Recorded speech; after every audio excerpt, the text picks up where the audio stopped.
les difficultés que nous rencontrons. Je les mesure chaque jour. Et je pense ce soir aux familles qui s'inquiètent pour l'avenir de leurs enfants, face au chômage, et parfois même face à l'exclusion. Mais je veux en finir avec le dénigrement et le découragement. La France, c'est un grand pays. Elle est la 5e puissance économique du monde.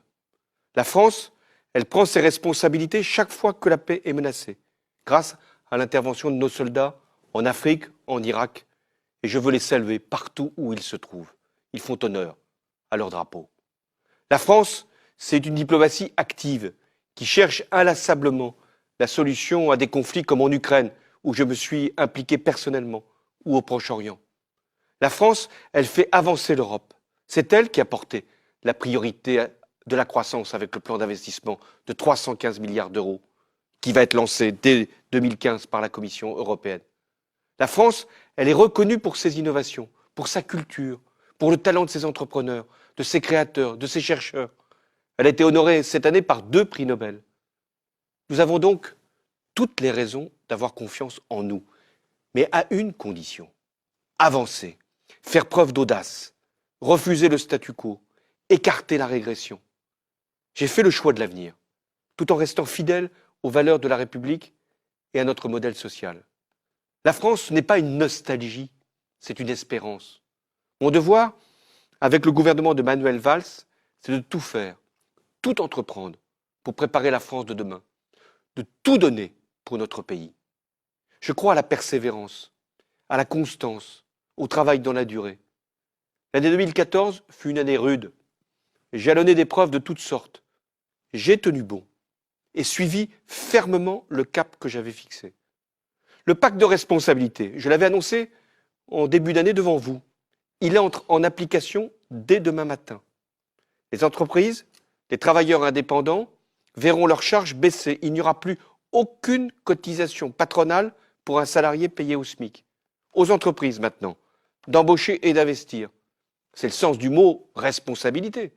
Car notre obligation, notre obligation commune, c'est la lutte contre le chômage. De grandes réformes ont également été menées tout au long de l'année qui s'achève. Ainsi, à partir du 1er janvier, demain, la pénibilité au travail sera enfin prise en compte pour le calcul des droits à la retraite. Le système devra être rendu le plus simple possible pour les entreprises. J'y veillerai personnellement en concertation avec les partenaires sociaux qui eux-mêmes sont engagés dans une négociation essentielle dont le jeu est de moderniser le dialogue social dans notre pays. De même, la réforme territoriale, celle qui avait été 1000 fois annoncée, 1000 fois abandonnée, eh bien, elle a été adoptée en moins de 6 mois. Et l'année prochaine, vous serez amenés à désigner les élus de ces futures collectivités. Ce sera, quel que soit votre choix, plus d'efficacité et moins de dépenses. La France est donc capable de se transformer. Et je sais que vous y êtes prêts. Et c'est ce que nous allons faire encore en 2015. D'abord avec la loi que va présenter le ministre de l'économie Emmanuel Macron, dès le mois de janvier. Elle va libérer les initiatives, casser les rentes, libérer les énergies, l'activité, développer l'emploi, simplifier la vie des entreprises tout en protégeant les salariés. Ça sera un coup de jeune pour notre société. Parce que cette loi, elle est surtout destinée à la jeunesse. La jeunesse, ce sera toujours ma priorité, avec des moyens supplémentaires pour lutter contre les inégalités scolaires, avec des jeunes professeurs mieux formés, avec le lancement d'un grand plan numérique à l'école. Parce que je veux que la France soit le premier pays d'Europe en matière d'utilisation des nouvelles technologies. Ce sera un formidable outil de connaissance et aussi de justice sociale. Car la France, elle n'est forte que si elle est juste.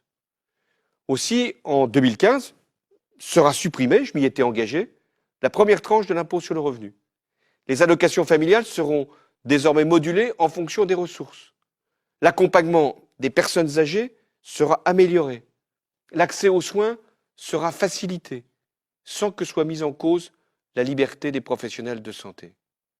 Mais nous devons aussi être capables de nous réunir sur des sujets de société les plus difficiles, j'allais dire les plus intimes. Je pense à la fin de vie et au droit de mourir dans la dignité.